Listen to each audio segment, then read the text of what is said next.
چینی مې استعمال کړو، مټایي مو خوړله، هر څه خواږه څیزونه مو خوړل. د خوږې مقدار سیوا شو، د شوګر مقدار سیوا شو. دا چې د نارمل نه های کېږي موږ ته شوګر کېږي، موږ ته مسله جوړوي. لبلبې ته پته ولګي چې هلکه خوراک شوی دی او خواږې ډېر کړي دي او په وینه کې د خوږې مقدار سیوا شوی دی. لاړ شه دا مقدار کمول غواړي نو دا ګاډی را ریکشېډه کوي او راوړي دي ایډیپوز ټیشو ته. د دې خېټې د دې نوم سره نږدې چې دلته یو اکاونټ کولاو کړي او بس چې څومره خواږه دي راځي او دلته جمع کېږي او وازګه ترې جوړېږي او انسان ورو ورو غټېږي، خېټه یې دغه شانته کې بار ته راوځي. دا زموږ په وجود کې شوګر کنټرول کوي. موږ هارمون سیریز شروع کړو. نن چې کوم ګلینډ دی هغه دی پنکریاز. پنکریاز نه 4 قسمه هارمون سیکریټ کېږي: انسولین، ګلوکوګان، سومیټوسټاټین هارمون او څلورم دی پنکریاټیک پولی پیپټاید، کوم ته چې موږ پی پی هارمون وایو. دا 4 قسمه هارمون د پنکریاز نه سیکریټ کېږي. ټولو اول پکې موږ راځو د انسولین ته چې انسولین کوم هارمونز دی د دې کار سره زموږ په وجود. نن زموږ ټاپک انسولین دی کوم چې د دې بیټا سیلز نه سیکریټ کېږي. زموږ په بلډ کې د ګلوکوز لیول کمی. زه غواړم چې لږ په اسانه پښتو کې، په ساده پښتو کې، په ساده ژبه کې تاسو پوه کړم. ګوره دا زموږ پنکریاز دی. مثال کوم ته چې موږ لبلبه وایو دا پنکریاز دی. په دې پنکریاز کې دننه یو الفا سیلز دی، یو بیټا سیلز. د دې بیټا سیلز نه د انسولین هارمون سیکریټ کېږي. ګوره نور هم درته زه دا خبره لږ اسانه کړم. کله چې موږ خوراک وکړو، روټۍ وخورو یا خواږه وخورو، چې سویټس وغیره څه شی وخورو، چیني مې استعمال کړو، مټایي مو خوړله، هر څه خواږه څیزونه مو خوړل، دا خوراک لاړ شي زموږ سټامک ته، معدې ته لاړ شي. بیا دا وروسته ورسېدو زموږ بلډ ته. دا زموږ بلډ دی، وینه. زموږ وینې ته دا خوراک راورسېدو، بلډ ته راورسېدو. په دې خوراک کې موږ خواږه خوړلي دي، مثال سویټس هم خوړلي دي، مټایي هم خوړلي، چیني هم خوړلي، نور خواږه هم خوړلي دي. دغه خواږه راغلې زموږ د بلډ ته، وینې ته راورسېدو. اوس زموږ په وینه کې د خوږې مقدار سیوا شو، د شوګر مقدار سیوا شو، د ګلوکوز مقدار زموږ په وینه کې سیوا شو. موږ ته نارمل مقدار په دیزي کې د ګلوکوز په کار او د دیزي پورې دومره نارمل پکار. خو چې خوراک موږ وکړو نو دا لیول های شو، دیزي ته راورسېدو په وینه کې. ګلوکوز خواږه سیوا شو زموږ په وینه کې.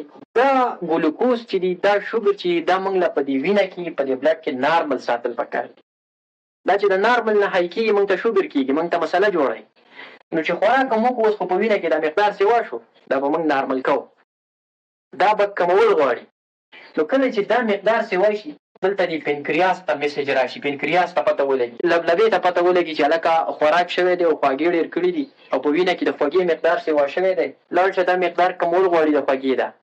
نو دا پنکریاس چې دی دا د بیټا سیل ته میسج ورکړي هارمون سیکریټ کا. نو دا بیټا سیل کار شروع کړي او دا انسولین سیکریټ کړي، انسولین هارمون سیکریټ کړي. دا انسولین هارمون چې کله سیکریټ شي نو دا راشي د وینې ته، انسولین جوړ شو راغلی بلډ ته. دا انسولین ماما چې دی که نه دا راغلی د بلډ ته، د وینې ته. دا دلته ګرځي او دا ګلوکوز یو ګلوکوز ګوري، یو دانه راټولوي چې په کوم ځای کې ګلوکوز وینې راټولوي. د دې بلډ نه راوباسي بار، دې وینې نه دا خواږه راټول کړه بار ته راویستل. اوس چې بار ته راویستل دا به چېرته وړي؟ دا د ټولو اول راشي سیلز ته. دا زمونږ سیلز دي، مختلف سیلز د خولي دي زمونږ په وجود کې. نو دا راشي د سیلونو ته. د ده سره چابي ورسره دا سیل کولاو کړي. دا دروازه ورله بله ته ووایي وایي دروازه کولاو کړه، ګلوکوز مې راخیستي، خواږه مې راخیستي دي.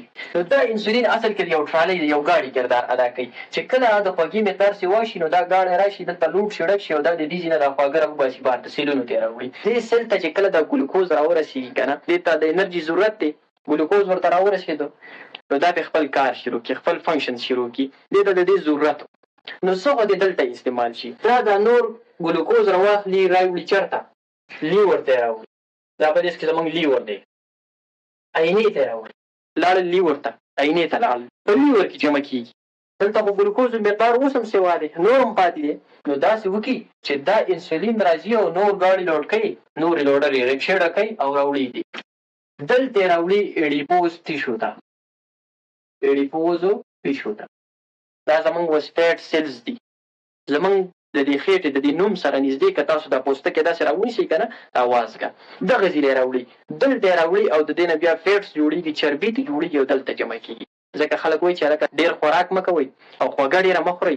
دا ستاسو په دې خېټه کې، دا ستاسو په دې وجود کې جمع کېږي، وازګه ترې جوړېږي او انسان موټی کېږي، غټېږي.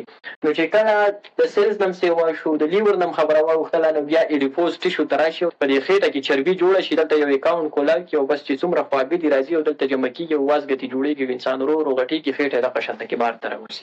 دا کار د چاو دا اصل کې د انسولین د انسولین کار اصل کې دا چې کله په بلډ کې د ګلوکوز مقدار د نارمل نه سیوا شي نو دا راشي د ګلوکوز ته راځي یو سیلز ته وړي او لیور ته وړي اډیپوز ټیشو ته وړي هغه ورکوي چې د په وینه کې د ګلوکوز مقدار راکم شي د انسولین خو داسې کار وکړو چې دا د خوږې مقدار راواخیستو لیور ته وړلو اډیپوز ټیشو ته وړلو دا زموږ په وجود کې فیټس په شکل کې سټور شو چربي ته جوړه شوه وازګه ته جوړه شوه زموږ په وجود کې دا چربي جمع شوه دا جمع کېږي دغه شان دی له وخت راځي دا به بیا استعمالي که کله داسې وخت راغلی چې انسان خوراک کم کو خوراک ورسره نشته دی د انسان باندې د بهر نه انرژي کمه شوه خوراک یې نه دی کړی روژه یې نیولې ده د سهار نه د ماښامه پورې د روژه نیولې ده دلته خوراک نه میلاویږي انرژي نشته دی په داسې حالاتو کې به دغه سټور شوی خوراک دغه چربي په دې اډیپوز ټیشو کې چې کم جمع شوي دا چربي ته جوړه شوې ده وازګه ته جوړه شوې ده نو په داسې حالاتو کې دا اډیپوز ټیشو کې دا کم فیټس چې جمع شوي دي دا واپس راکولاویږي چې دا انسان واپس همدغه انرژي استعمالوي نو په وخت د ضرورت دپاره دغه سټور شوی ده یا مثال داسې دی چې یو انسان دی په غره باندې خیږي بره روان دی او ستړی شو انرژي ډېره زیاته پکار ده ډېره انرژي لګي په دغه وخت کې د ډېرې زیاتې انرژي ضرورت دی کوم خوراک چې کړی د هغې انرژي خو د سره ختمه شوله او غر لا بره پروت دی دی روان دی بره خیږي نو په داسې حالاتو کې همدغه فیټس دغه چربي دا کومه چې په دې خېټه کې جمع شوې ده کومه وازګه چې جمع شوې ده د دې ضرورت راغلی په دې وخت کې بیا دغه فیټس ولې کېږي واپس د انسان ته انرژي میلاویږي او دغه بیا څوک راوباسي دغه کار بیا د انسولینو نه دی دغه بیا د ګلوکوګانو کار دی او دغه به بیا په بل لیکچر کې دا خبره کوو په دې خبره باندې خو موږ ورسېدلو چې د دې انسولینو کار دا دی چې دا زموږ په وجود کې شوګر کنټرول کوي موږ ته شوګر نه کېږي کله چې موږ خوراک وکړو خواږه څه وخورو په وینه کې د شوګر مقدار سیوا شي نو انسولین راشي او دا شوګر دا خواږه د ګلوکوز د ځان سره ویشي چې د دې په وجه موږ ته شوګر نه کېږي دا زموږ شوګر کنټرول کوي زموږ په بلډ کې د ګلوکوز لیول کنټرول کوي اوس خدا نه خواسته دا انسولین چېرته زموږ په باډي کې ابنارمل شو دا چې څومره زموږ وجود ته پکار دي دا هغومره نه جوړېږي یا کم جوړېږي یا د خپل حد نه سوا جوړېږي نو بیا به څه مسله موږ ته راځي په دې ابنارملټي باندې خبره کوو که چېرته دا انسولین زموږ په وجود کې د خپل مقدار نه کم جوړېږي ډیفیشنسي اف انسولین موږ ته راشي انسولین زموږ په وجود کې د نارمل نه کم شي نو بیا به د دې سره تړلې یو مسله راځي چې هغه ته ویل کېږي هایپرګلایسیمیا موږ ته به شوګر کېږي لکه چې موږ خوراک وکړو خواږه وخورو وینې ته د خوږې مقدار لاړ شي ګلوکوز زموږ په وینه کې زموږ په وجود کې سیوا شي بل طرف ته انسولین نشته کم جوړېږي او دومره کار نه کوي چې اوس د دې بلډ نه د دې وینې نه د ګلوکوز د شوګر د خواږه راټول کړي نو زموږ په وینه کې به د شوګر مقدار د ګلوکوز مقدار اوس سیوا کېږي موږ ته به شوګر کېږي ولې چې هغه څوک انسولین راټولوي هغه نشته هغه کم جوړېږي نو د دې په ریزلټ کې به موږ ته کېږي هایپرګلایسیمیا چې دا کنه دې ته ویل کېږي ډایبټیز میلایټس شوګر موږ چېرته په پښتو کې شوګر وو لکه چې موږ خوراک وکړو شوګر زموږ په باډي کې زموږ په بلډ کې سیوا شو انسولین نشته چې راشي او راټولې کړي نو ښکاره خبره ده په وینه کې به زموږ د شوګر مقدار سیوا کېږي نو موږ ته به شوګر کېږي نو که چېرته دا انسولین هارمون زموږ په وجود کې کم جوړېږي نو موږ ته به کېږي ډایبټیز میلایټس ټایپ 1 ډایبټیز او ټایپ 2 ډایبټیز کې څه فرق دی په دې به بیا چېرته بل لیکچر واخلو خو مختصر خبره ده که چېرته د انسولین زموږ په باډي کې کم جوړېږي نو موږ ته به کېږي هایپرګلایسیمیا شوګر به موږ ته کېږي نو دا زموږ په وجود کې کم جوړېدل نه دي پکار چې موږ ته شوګر ونیسي اوس که دا انسولین چېرته زموږ په باډي کې د نارمل نه سیوا جوړېږي هایپر انسولینیمیا دې ته ویلی څومره چې موږ ته پکار ډېر جوړېږي دا انسولین بیا به کومه مسله موږ ته راځي it leads to hypoglycemia دا به هایپوګلایسیمیا طرف ته موږ وځي هایپوګلایسیمیا د شوګر مقدار د ګلوکوز مقدار به زموږ په باډي کې ډېر زیات کمیږي نو موږ ته به هایپوګلایسیمیا کېږي د دې مطلب دا شو چې دا موږ له نارمل ساتل پکار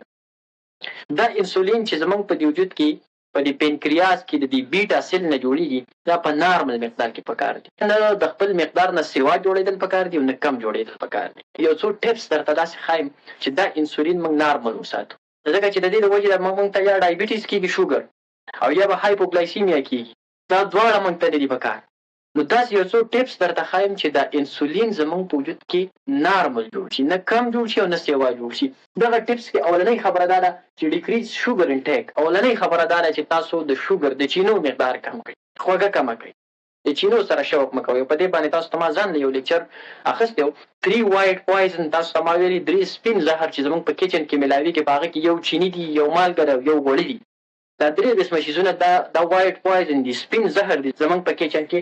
نو دا شوګر چې دي که نه دا چیني د دې مقدار کمول غواړي. که تاسو غواړئ چې زمونږ انسولین نارمل جوړ شي په وجود کې، موږ ته شوګر ونی شي، نو تاسو په خپل خوراک کې شوګر مقدار کم کړئ، د چینو د خوږې مقدار کم کړئ. دا اولنۍ خبره شوله.